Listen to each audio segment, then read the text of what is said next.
Welcome back, everyone. Grab something warm and get comfortable. This one is going to stay with you. The last train from Busan to Seoul left at 11:47 p.m., and Seo Yeonhee almost missed it.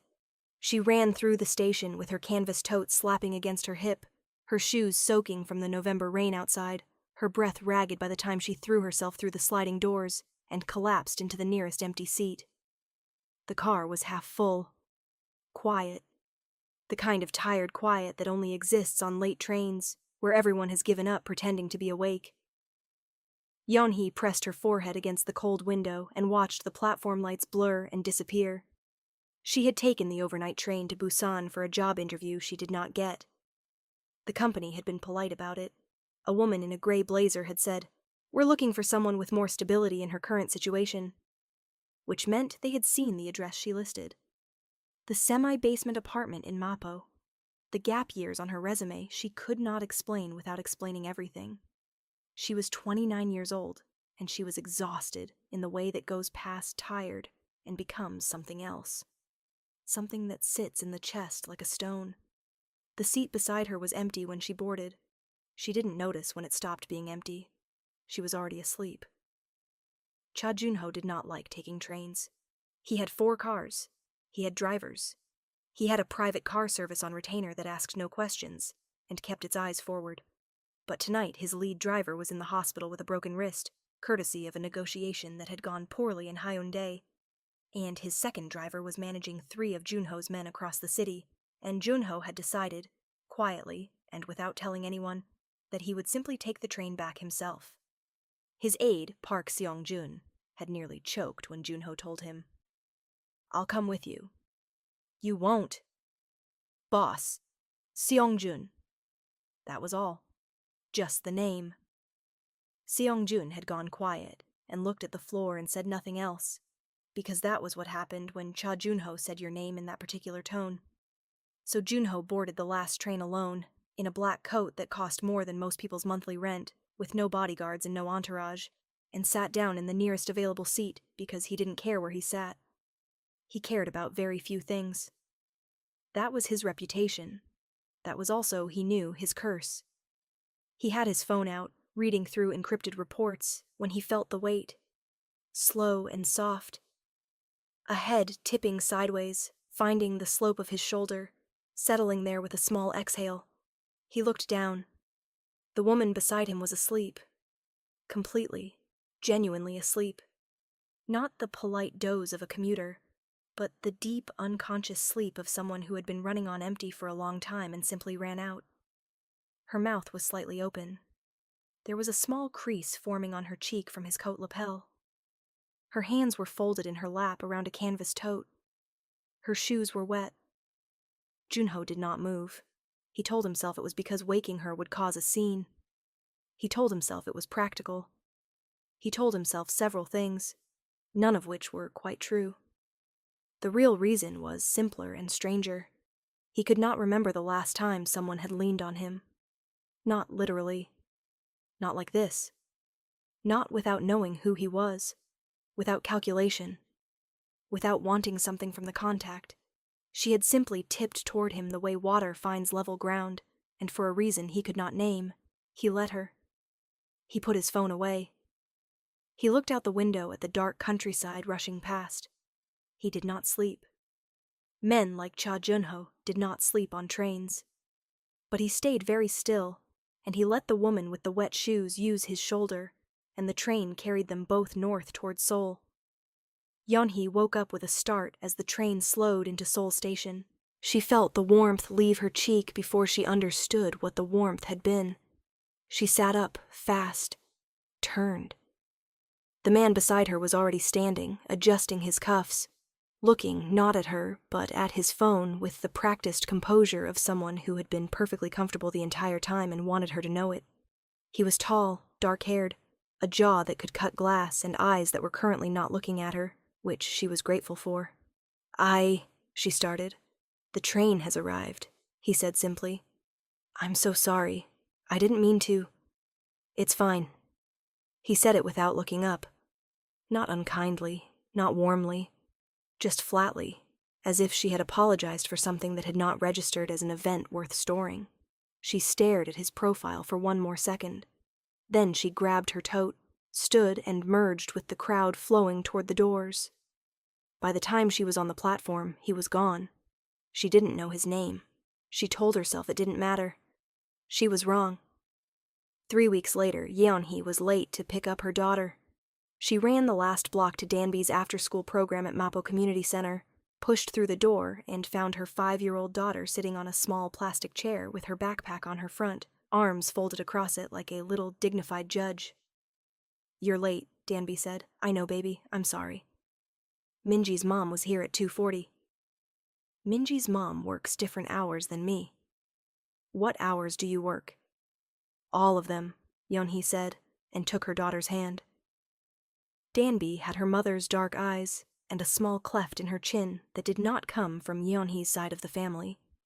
That cleft had made Yeonhee's mother cry once, quietly, in the kitchen, when she thought Yeonhee couldn't hear. It was the only physical marker.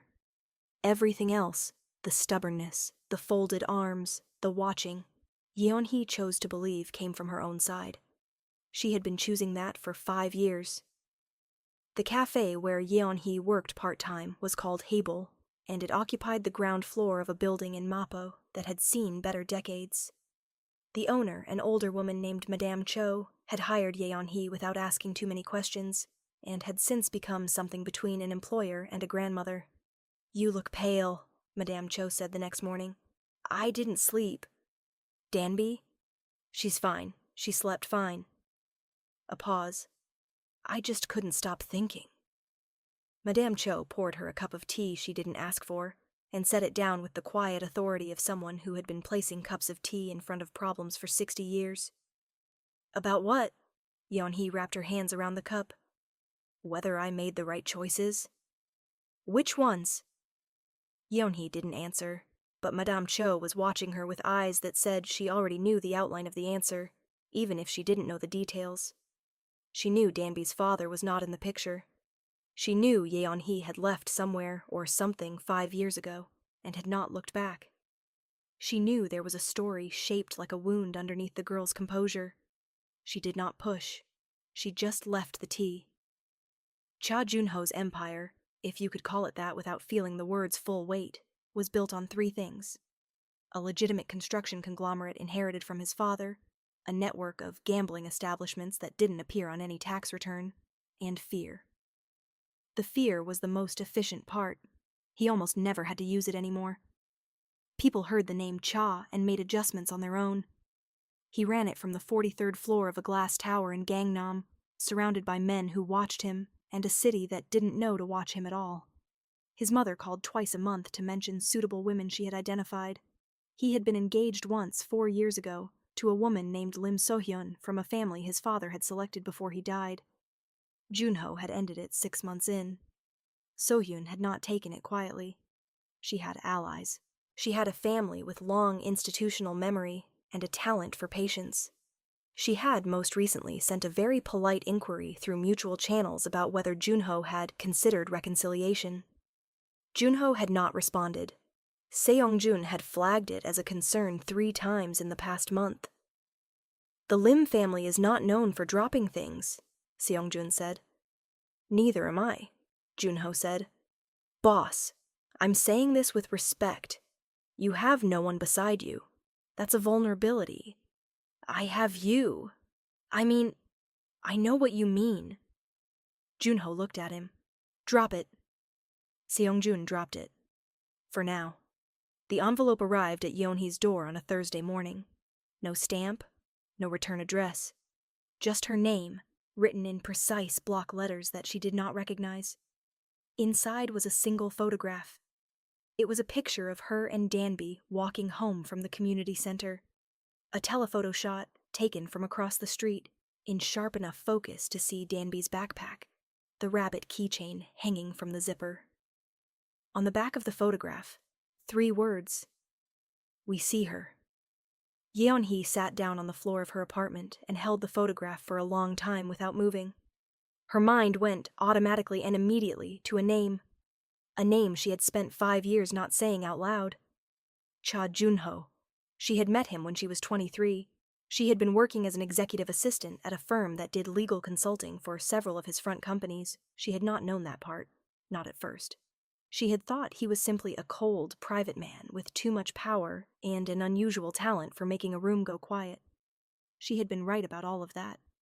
She had just been wrong about the only part that mattered. They were together for 7 months. It had not been a conventional relationship. It had barely been a relationship at all, by any normal definition. It had been a series of late nights and careful silences, and one weekend in Jeju where he had looked at the ocean, and she had thought, for the first and last time, that she could see something underneath the surface of him that was worth staying for. Then his father died. And then the engagement to Lim So-hyun was announced, not by Junho, but by a family statement that appeared in a business journal. And Yeon-hee had read it on her phone in the break room at 9 a.m. on a Tuesday. She had called him that night. Is it true? A pause. Yes. When were you going to tell me? Another pause. Longer. Yeon-hee? That's not an answer. It's a family arrangement. It doesn't... Don't. Silence. Don't tell me what it doesn't mean, she said. I'm asking what I mean. He said nothing. He said nothing. She understood then. Not from the silence itself, but from the fact that he didn't fight it. The silence was the answer. She was not the answer. She left that night. She did not tell him she was pregnant. She told herself she was protecting herself, which was true. She told herself she was protecting the child, which was also true. She told herself it had nothing to do with pride. That part was less true. She called the only person she could call. Mireille, she said when her sister picked up.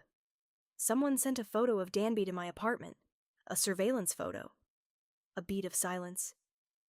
Yeon-hee, I need to think out loud. Just listen. Okay. The only person connected to anything dangerous in my life is... She stopped. Him, Mireille said softly. Or someone connected to him. I don't know who or why. She pressed her palm flat against the wall. But they know where I live. They know about Danby. You need to go to the police. And say what? That I used to see a man who runs half of Busan's gambling circuit? Silence. I need to go to him directly, Yeon-hee said. Are you insane? Probably. Yeon-hee, he doesn't even know she exists. I know. I know. A long silence on the line. Then Mirai said very quietly, Do you want me to come with you? No, I have to do this alone. It took her 2 days to find him. Not his home, she had no idea where he lived now, but his office building. It was not a secret. The Cha Group headquarters was in every business directory in the city. She simply had never let herself look it up before.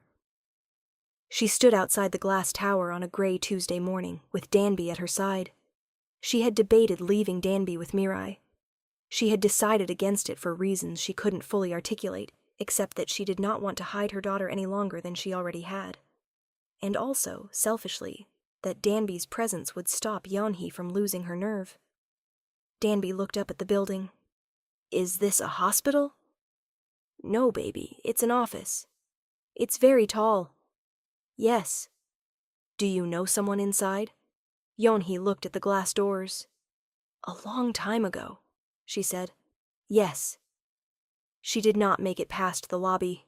She did not need to, because Cha Junho was stepping out of an elevator when she walked through the doors, and he saw her at the same moment she saw him, and for a full 3 seconds neither of them moved. He had not changed. That was her first thought. He looked exactly like the man she had left, only harder and more expensive, which was saying something. His eyes found her face. Then they moved down, and found the small person standing beside her holding her hand, and stopped. Yeon-hee felt Danby's hand tighten in hers. Junho looked at the child. He looked at the cleft in her chin. He looked at Yeon-hee. She did not say anything. She didn't have to. He knew. She watched him know it. And it was one of the most complicated things she had ever seen happen to a human face. Something broke open behind his eyes, and then slammed shut, all within the same breath, And then his face was composed and neutral again, and he said very quietly, "Come upstairs." The office on the 43rd floor had floor-to-ceiling windows that looked over Seoul like a held breath. Danby went straight to the window and pressed both palms against the glass. "I can see everything," she said. Nobody answered her. The adults in the room were not yet capable of speaking. Junho stood behind his desk. Yeonhee stood in front of it. It was a very large desk, and she was grateful for it. "How old?" he said. It wasn't quite a question. 5. He closed his eyes for 1 second. "Her name is Cha Danby," he said. "Her name is Seo Danby." He opened his eyes. "Yeon-hee." "Don't," she said. And then, because she had rehearsed this next part for 5 years, without knowing she was rehearsing it, "I'm not here to have that conversation right now. I'm here because someone sent this to my apartment." She laid the photograph on his desk. He looked at it. His expression didn't change, but something in his posture shifted. The way very still water shifts when something cold drops into it. "When?" "Thursday morning, no postmark, hand-delivered." He picked up the photograph. He turned it over and read the 3 words. His jaw tightened. "Do you know who sent it?" she asked. "I have a theory." "Lim So-hyun," she said. He looked at her. "I'm not an idiot, Junho. I know about the inquiry. I keep my ear to certain walls." He set the photograph down. "You should not have come here." "My daughter received a threat." "My daughter," he said, quietly, like he was testing the word for the first time and found it both terrifying and true. The silence between them was enormous. From the window, Danby said, "Mom, there's a tiny little river down there." "That's the Han River, baby. It doesn't look big from up here." "A lot of things look smaller from far away," Yeonhee said. She was still looking at Junho. "Right here is where I have to pause, because what comes next changes everything. If you haven't liked this video yet, please do it now. And if you're new here, subscribe. We post new stories every week, and you do not want to miss the ending of this one. Drop in the comments. Did you gasp when he saw Danby? Because I felt that. Now let's keep going. Seong-jun confirmed the theory within 4 hours. The photograph had been taken by a private investigator contracted through a shell company with traceable ties to the Lim family's legal team. It was not an act of violence. It was a message, a reminder that Lim So-hyun had resources and patience, and a particular talent for collecting leverage. Junho called Seong-jun into his office. Seong-jun came in, saw Yeonhee sitting on the couch with a small child asleep across her lap, and managed, with great professional discipline, to say nothing whatsoever with his face. "Find out who deployed the investigator," Junho said. "Full chain." "Already working on it." "And Seong-jun." "Boss." "Nobody touches her. Nobody touches the child. That's not a preference. That's an order that extends to every man with any tie to this organization."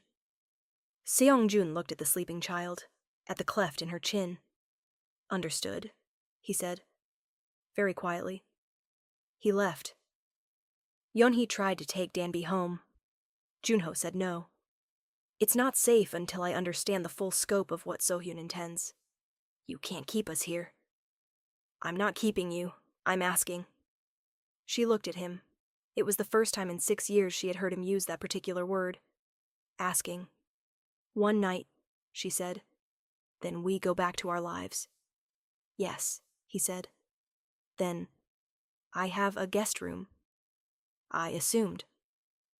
Danby woke up from her nap in an unfamiliar room with walls of pale gray and linen curtains, and a lamp that looked like a moon, and said, without distress, "Where is this?" "Somewhere safe," Yeonhee said. "Is it that tall man's house?" Yeonhee hesitated. "His office building has rooms for guests." Danby considered this. "Does he live here?" "I don't know." "He has a very serious face." "He does." "Like this." Danby pressed her lips together and dropped her eyebrows as far as they would go. Despite everything, Yeonhee almost laughed. "A little like that," she said. "Yes." Junho sat in his own kitchen at midnight, and did not know what to do with that fact. He had a kitchen he barely used. He had a child sleeping 40 meters down the hall who had his jaw and his mother's eyes, and had apparently been alive for 5 years without him knowing. He had a woman who had been inside his life once and had left it because he had said nothing when he should have said everything, and he had known, even at the time, that the silence was wrong. He had chosen the engagement anyway. Because the engagement was clean and arranged, and required nothing from him emotionally, which was the only kind of transaction he understood how to make, he had called it off eventually. 6 months in, as Seong-jun had once mentioned with carefully neutral language, things didn't work out. What Seong-jun hadn't said was that Junho had sat across from Lim So-hyun at a dinner neither of them wanted to be at, and understood with sudden nauseating clarity that he was in the process of making the second terrible mistake in the same chain that had started when he stayed silent on the phone and let Yeon-hee go. He had ended it. So-hyun had not forgiven him. She had simply waited. He had thought waiting was a quality he admired. He saw now that it depended entirely on what you were waiting to do. He got up and walked down the hall, past the guest room where he could hear slow, even breathing from 2 people, and stood outside the door for a moment. He had a daughter. She pressed her palms against glass and said, "I can see everything." He had spent 6 years building systems designed to ensure that he could see everything, and he had missed the single most important fact of his life. He went back to his kitchen. He sat back down. He did not sleep. The next morning, Danby found him there. She padded into the kitchen in socked feet, hair in 2 messy, half-unraveled braids, and climbed up onto the chair across from him with the unself-conscious ease of a child who has not yet learned that strangers are supposed to be scary. She looked at him. He looked at her. "You didn't sleep," she said. "No. My mom does that too sometimes." She arranged herself more comfortably in the chair. "When she thinks I'm asleep, but I'm not." He said nothing. "Do you have cereal?" He blinked. "I don't know." "You don't know if you have cereal?" "I don't usually eat here." She looked around the kitchen. Then she slid off the chair, went to the nearest cabinet, and opened it with confident authority. It contained protein bars and tea and nothing else. She moved to the next one. "Here," she said, pulling out a box of instant oatmeal someone on his staff had apparently purchased at some point. She held it up. "Do you like this?" "I don't have an opinion on it." She seemed to find this both baffling and interesting. "How can you not have an opinion on food?" "I have opinions on other things." "Like what?" He paused. It was an absurdly simple question, and he found, with some discomfort, that he did not have a quick answer. "Work," he said finally. She nodded gravely, as if this was both understandable and a little bit sad. Then she set the oatmeal box on the counter and looked at him. "You're very quiet," she said. "My mom says some people go quiet instead of crying." He felt something shift in his chest. "Does your mom say that often?" "Sometimes." Danby looked at him with frank, uncalculating eyes. "Do you know my mom from before?" A beat. "Yes." "From a long time ago?" "Yes." She absorbed this. "She said she knew someone from a long time ago, in the tall building." She paused. "Are you him?" "I think so," Junho said. Danby nodded again, with the satisfied air of a theory confirmed. "Do you want oatmeal?" she asked. "I can make it. Mom taught me." He looked at this 5-year-old offering to make him breakfast in his own kitchen without a trace of nervousness. "Okay," he said. He had never said okay that easily to anything in his adult life. Yeon-hee appeared in the kitchen doorway 20 minutes later and found her daughter standing on a stool at the counter, stirring oatmeal in a pot, narrating the process with confident instructions, while Cha Junho, crime lord, sat at the kitchen table and listened. She stood in the doorway and did not speak. She watched his face. He was not performing engagement. He was simply listening, the way he listened when something had his full attention, that rare quality of complete presence she had seen in him twice before and thought she had imagined. He looked up and saw her. Neither of them said anything for a moment. "She made breakfast," he said finally. "I see that." "I helped," Danby said without turning around. You did all of it, Junho said. Danby's shoulders came up with quiet pride. Yeonhee came into the kitchen and sat down. The next 72 hours were the strangest of Junho's life. Seongjun was working through the limb connection methodically. The picture, it emerged, was one of several taken over a period of weeks. Sohyun's intention had been to use evidence of an illegitimate child as leverage against Junho through his business board, where two members still had personal ties to the Lim family. She had not intended physical harm. She had intended humiliation and financial pressure, deployed with surgical timing. She was waiting for the right moment, Seongjun said. She miscalculated the moment, Junho said. What are you going to do? Junho looked out the window. Give her what she actually wants, he said. She wants power. Fine. The Lim family wanted the merger with our construction division 4 years ago. My father refused it. I'll offer it now, on our terms. Give her a seat at a table that's bigger than the one she was trying to overturn. Seongjun stared at him. That's not... Boss, that's not how we usually handle these things. No, Junho said. It isn't. He paused. It's better, he said.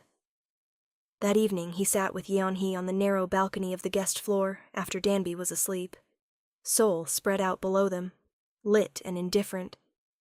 She's extraordinary, Junho said. Yeonhee said nothing. She made me oatmeal, he said. And she told me I looked like I needed to make a friend. Yeonhee's mouth pressed together, holding something back. She's right, he said. Yeonhee looked at him. I know what I did, he said. I'm not going to dress it in reasons. I chose silence when I should have chosen you. I knew it was wrong when I did it. A pause. I'm sorry. She looked at him for a long time. Why are you saying it now? Because she made me oatmeal, he said. And because I have been wrong about what matters for a very long time, and I would rather admit that while it can still do something than wait until it can't. Silence. She doesn't know, Yeonhee said softly. I know. She'll have questions. I know. They'll be simple questions, the kind you can't deflect. I know. He looked at the city. I'm not going to deflect them. Yeonhee looked at him. Then she looked back at the city.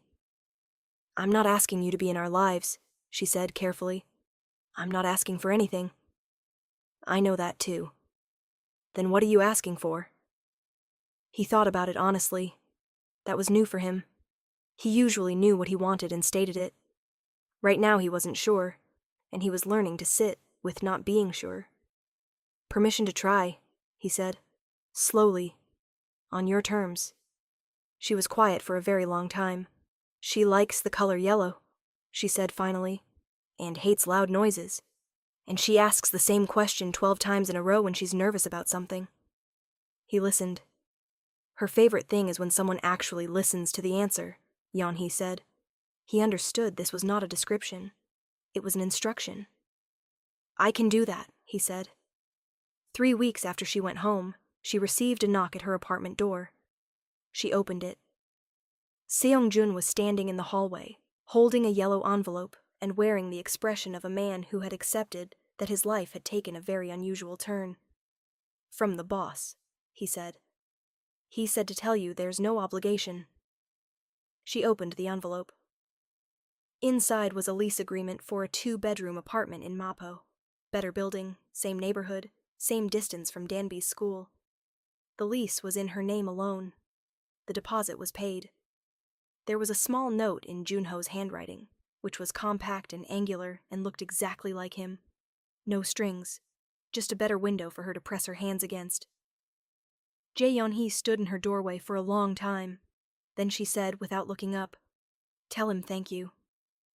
Seongjun nodded. He started to turn. Seongjun. He stopped. How long have you worked for him? 12 years. Does he... She paused. Has he ever done anything like this before? Seongjun considered this with great care. No, he said simply. And he left. 6 months later, Junho resigned from operational leadership of the gambling network. He transferred the division to a legal business consortium and spent 4 months working with Seongjun to ensure that the men who had worked for him had pathways out or pathways to legitimate employment. It was not fast. It was not clean. But it was done. He met with Lim So-hyun in person, with her family and his lawyers present. He offered the merger. She accepted. The photograph, and all copies, were returned. No charges. No retaliation. Just a transaction that left everyone with something and no one destroyed. So-hyun looked at him across the conference table with eyes that had been calculating something for a very long time, and said, "You've changed." "I've been corrected," he said. She nodded slowly, as if this was both an unexpected and a sufficient answer. Danby met him properly on a Saturday afternoon in a park near the apartment Yeonhee had accepted. He brought nothing. He had wanted to bring something and then decided against it, because Danby was not a person you approached with bribes. He had learned this in a kitchen at 6 a.m. over instant oatmeal. She was on the swings. She saw him come. She stopped the swing with her feet dragging and looked at him. "You came," she said. "I said I would." She considered this. "Mom says some people say they will and then don't." "Some people do," he agreed. "I'm going to try to be different." She studied him with those frank dark eyes. "Are you my dad?" He had known the question was coming. Yeonhee had told him it was coming. He had prepared for it. He had thought of careful ways to answer it. He looked at her and said, "Yes." Just that. Danby looked at him for a long moment. "Okay," she said, and started swinging again. He stood there and watched her swing, and something cracked open in his chest that he understood, with a certainty he rarely felt about anything, was not going to close again. He did not want it to. 1 year later, in the ordinary way of things, not all at once, not in a single cinematic moment, but slowly, the way water shapes stone, Cha Junho moved into the kind of life he had never expected to want. A medium-sized apartment, the same neighborhood. Mappo, which was not where anyone would have looked for him, which was part of why he liked it. He learned how to make 3 things for breakfast. He learned that Danby asked the same question exactly 7 times before she was satisfied, not 12, and that the 7th time was always the one she actually believed. He learned that Yeonhee drank her coffee before speaking in the morning, and that this was a rule, not a preference. He kept an office. He ran the legitimate construction business. He had become, in the eyes of the industry, simply a cold and exacting executive with a reputation for precision, which was almost true. He was, in the eyes of one 5-year-old, a dad who listened, which was the only part that kept him honest. 2 years after that. The school gymnasium smelled like floor wax and nervous children. Danby was in the spring performance. She had a speaking part.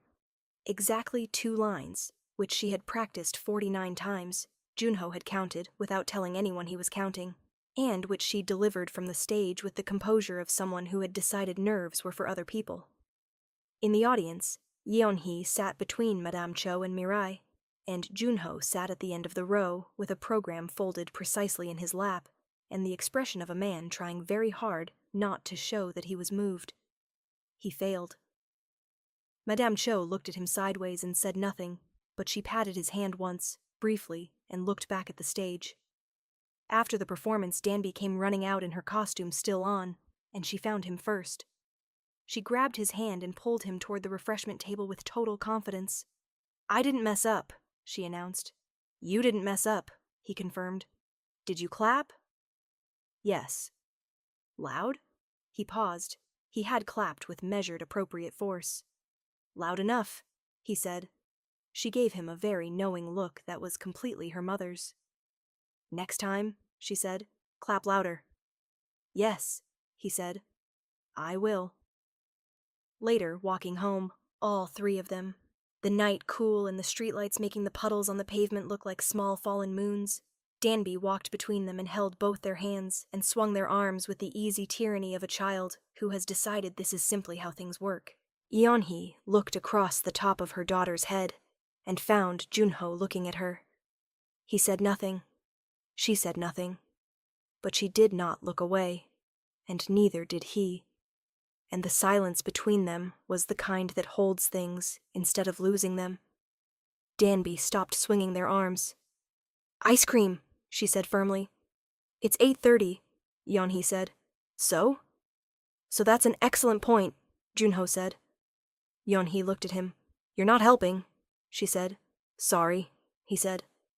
He did not look sorry. He was not sorry. Danby laughed, and the sound of it carried down the quiet street, past the lit windows, and the parked bicycles, and the ordinary, unremarkable, entirely sufficient beauty of an evening that belonged to no one but them. Thank you so much for watching this one all the way to the end. This story, the train, the shoulder, the oatmeal, the park bench, okay, it got me. Honestly, it did. I have to ask you in the comments, what was the moment that got you the most? Was it Danby making him oatmeal at 6 in the morning?